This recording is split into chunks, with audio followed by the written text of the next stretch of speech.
This episode of the Golf Gambling Podcast from the Sports Gambling Podcast Network is brought to you by Underdog Fantasy. Sign up with promo code GOLFSGPN to get a 50% deposit bonus up to $1,000.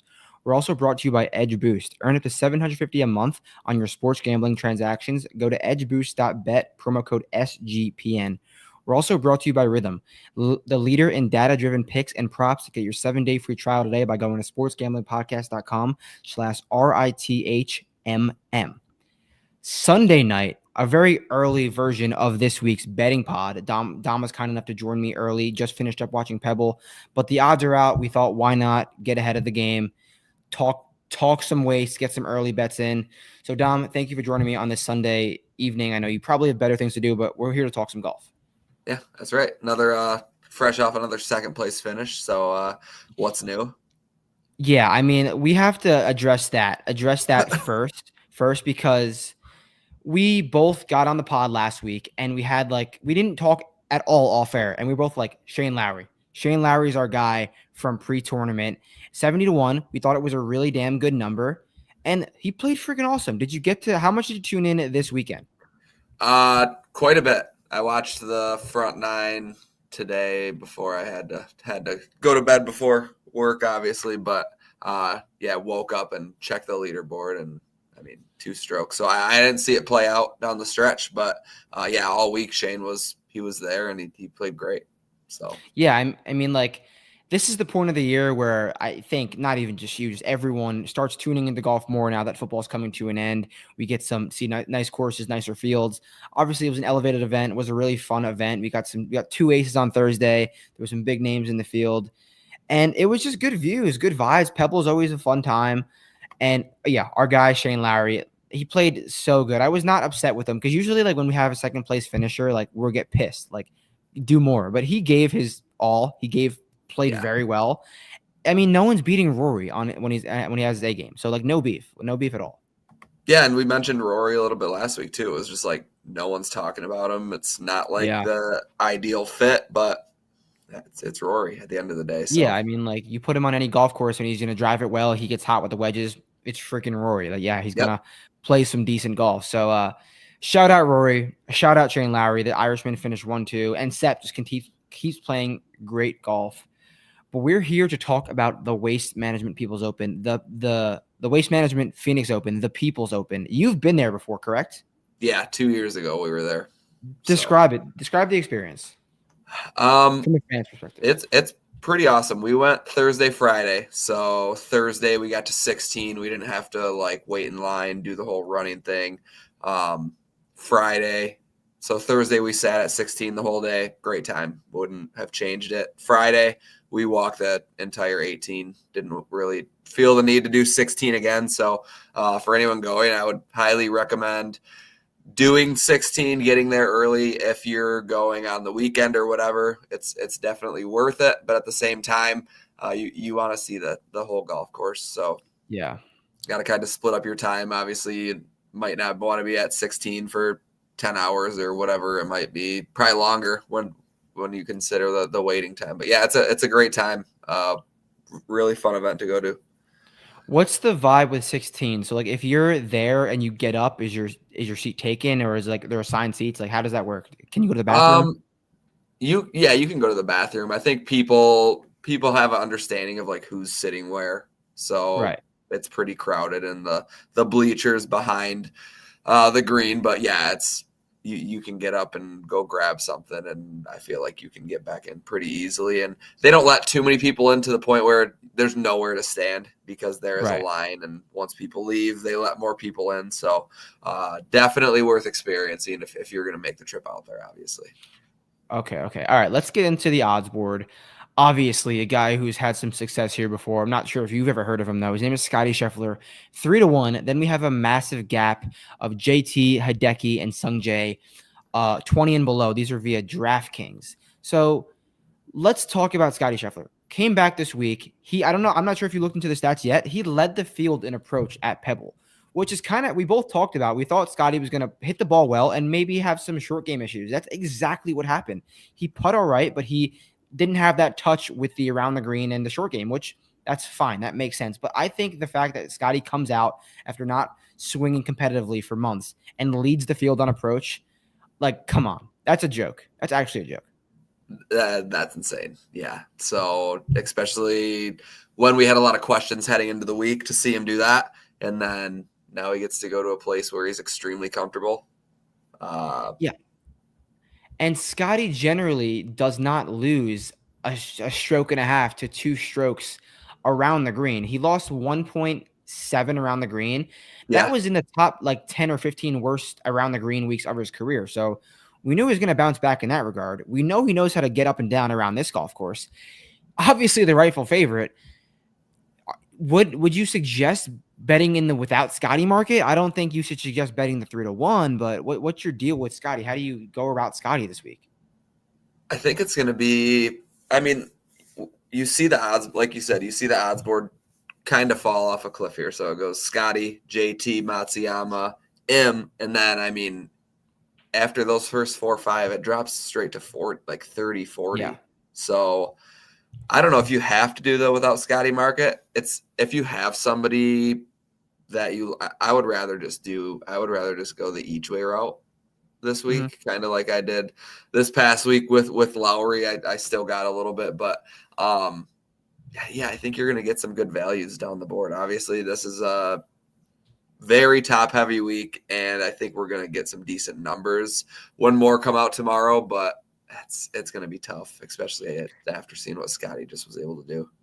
Yeah, I mean, I really do agree with you. Like, without Scottie in the field, I mean, looking at the odds board without Scottie, it's a beautiful betting board. Like, seeing the odds start at 14-1, that's like DP World Tour level stuff. So you can definitely build a card with some maybe not win equity, but just some fun names to sweat over the weekend. And we know, like, whether Scottie wins or whether Scottie doesn't win, there's going to be some long shots in the mix at this golf course. There is every single year. It's a volatile but predictive event. I mean that in a way where big ball strikers tend to lead to the top, but then there's always that guy, a plotter, a guy who could just drain everything, getting to the top. We saw guys with great course history always play well here. So this is one of the most fun events.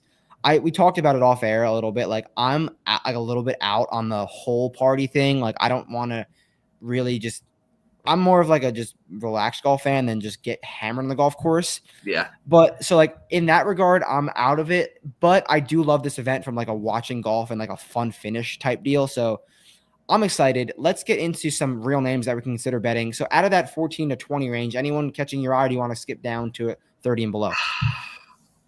No, I don't think. Don't say JT. Okay, good. No, I don't think I can get there with any of these guys. It's the same thing as JT last week. Like, he obviously has great course history. He's going to rate out well for you. But when Scottie's the favorite, it's got, like we said last week, exactly, it's got to be at least 20 before I can even bat an eye. I'm not going 14. I'm not going 14-1. That proved to be true last week, and probably even more so this week in a weaker field.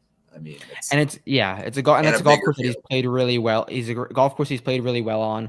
I want to take a look real quick and see how JT hit the ball, because it was a pretty unserious performance. T48. He was trending. He lost. He was 70th off the tee this week. 42nd on approach. Chipped it well. Putted poorly. Dude, like, what are you doing? And I talked about last week that I thought JT would get lapped a little bit because his success came in the weaker fields. And that's kind of what happened here. So 14-1, I'm out on JT this week, 100%. I think we should go down. First thing that I want to take a look at is Sam Burns. He's 30-1 this week. He finished T22 this week, but there was certain points in the weekend when he started surging. The iron play continues to be really, really bad. But this is a golf course that really rewards long, accurate, and aggressive drivers. And when Sam Burns is clicking, that's what he's doing well. But losing like stroke after stroke after stroke on approach for like now 4 straight events, it's tough to go for him here. But I don't mind the number. He's a winner. He has dog. Like, if Sam Burns is in the mix, I trust him. Thoughts on Sam Burns or thoughts on anyone else in this range? Yeah, I don't mind Burns when you get to 30. Once we get down to 40, I kind of like Sahith. Yeah, hell yeah, dude. Hell yeah. Not as good as a number as we've seen in the I mean, And I feel like I don't know we've got why some we pretty. got this 40 here because he was I like know, swimming like 60 to 70. I know it was a I strong know. field last week, but he was swimming like that 50 plus. And I know he had that course history when he almost won here when Scottie won. Iconic. You can't rinse it on 17, dude. You just can't do that. Yeah.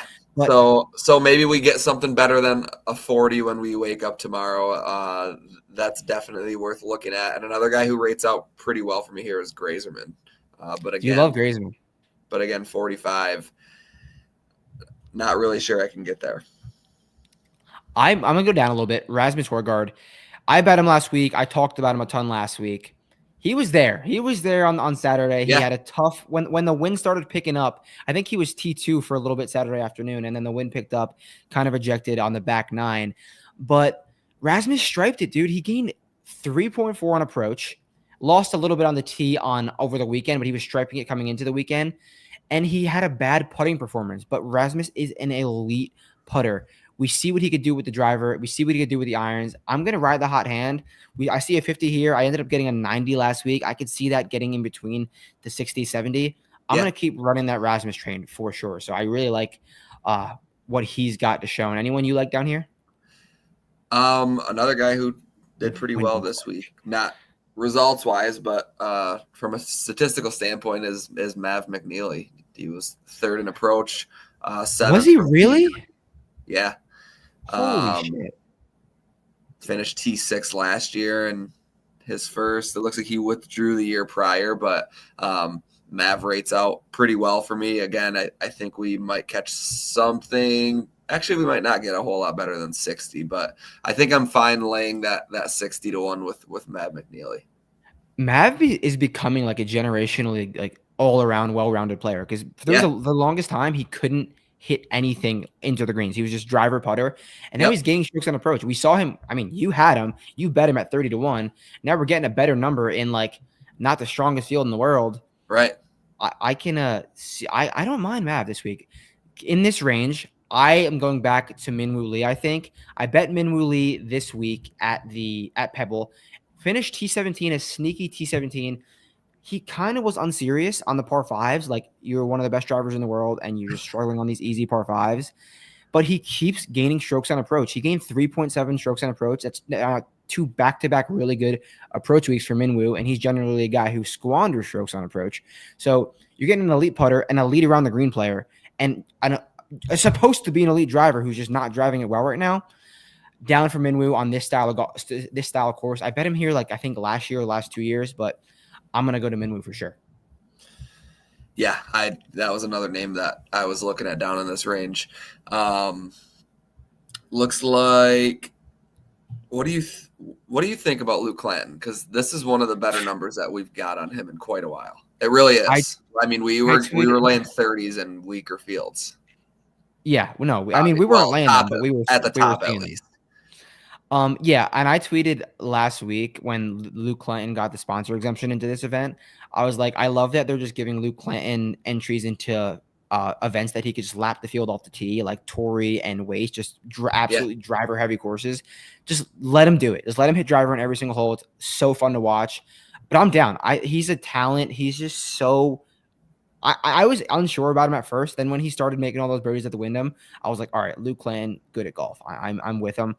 Obviously, this is his first time here, so maybe some nuance that he's not going to be unfamiliar with. But the number, I think it's fine. Definitely a good number. Yep. Definitely. A good number. What was I just looking at? Oh, Siwoo Kim shows 80 to 1. He's been T26 or better in 3 straight, and he showed up this week. Wow, solo 12 with Siwoo it was a lot of putter. He's still not really hitting the ball well, but he showed something, which is good, and you're getting 80 to 1. So what more do you need with Siwoo? I was worried with Siwoo going into these last 2 weeks because he didn't perform at like the Sony and at the Amex, which of course is that he usually does. But a nice showing from Siwoo to finish 12th here. So I'm definitely down for Siwoo. I got some names that I want to get to. Quickly, I got to run a few ad reads, and then we'll get into some long shots and finish this up. But it's a big week. It is Super Bowl week, and we're running free squares pool for the Super Bowl. $1,000 winner take all for the final score. Just go to sportsgamblingpodcast.com/squares to sign up today. Sportsgamblingpodcast.com/squares. All right, DraftKings. This is not the itty bitty teeny tiny bowl. This is the Super Bowl. Get in on the action at DraftKings Sportsbook, an official sports betting partner for Super Bowl 59. Scoring touchdowns is the key to hoisting the Vince Lombardi Trophy, and you have a shot to score big by betting on them at DraftKings Sportsbook, the number one place to bet touchdowns. New DraftKings customers can bet $5 to get $200 instantly in bonus bets. So download the DraftKings Sportsbook app and use code SGP. That's code SGP for new customers to get $200 in bonus bets instantly when you bet just $5 only on DraftKings Sportsbook. The crown is yours. Gambling problem? Call 1-800-GAMBLER in New York. Call 877-8-HOPE-NY or text HOPE-NY 467-369. And Connecticut help is available for problem gambling. Call 888-7-897-77 or visit ccpg.org. Please play responsibly on behalf of Boot Hill Casino and Resort in Kansas. 21 plus, age and eligibility varies by jurisdiction. Void in Ontario. New customers onus. Bonus specs expire 160 days after issuance. For additional terms and responsible gaming resources, see dkng.co/audio.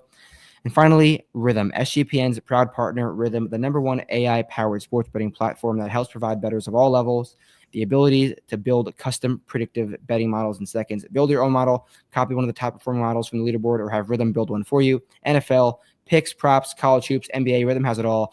Claim your 7-day free trial by going to sportsgamblingpodcast.rhythm. That's sportsgamblingpodcast/RITHMM.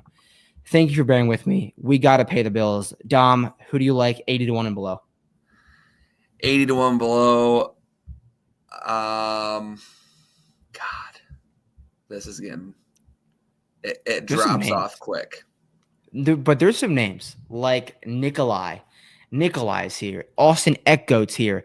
Nick Dunlap continues to be 100-1. Andrew Novak almost won this event last year. I know you like one of those guys.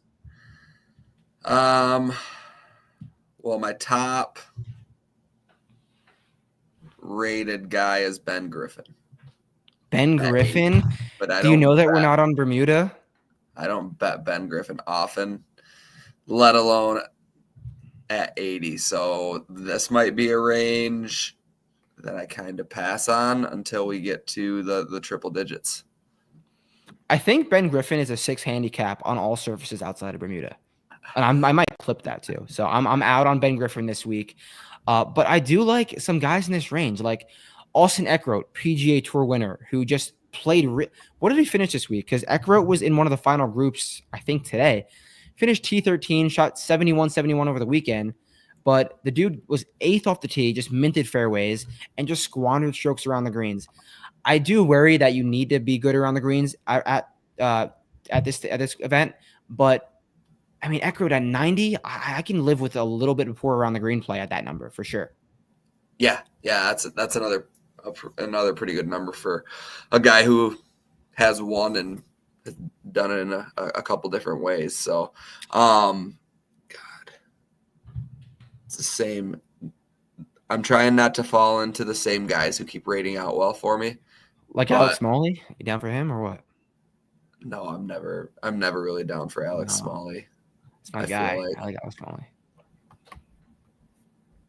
I mean, once we get down a little bit deeper, obviously, Thurston Lawrence and Michael Thorbjornsen catch my eye. I knew it. Just based off of the numbers alone.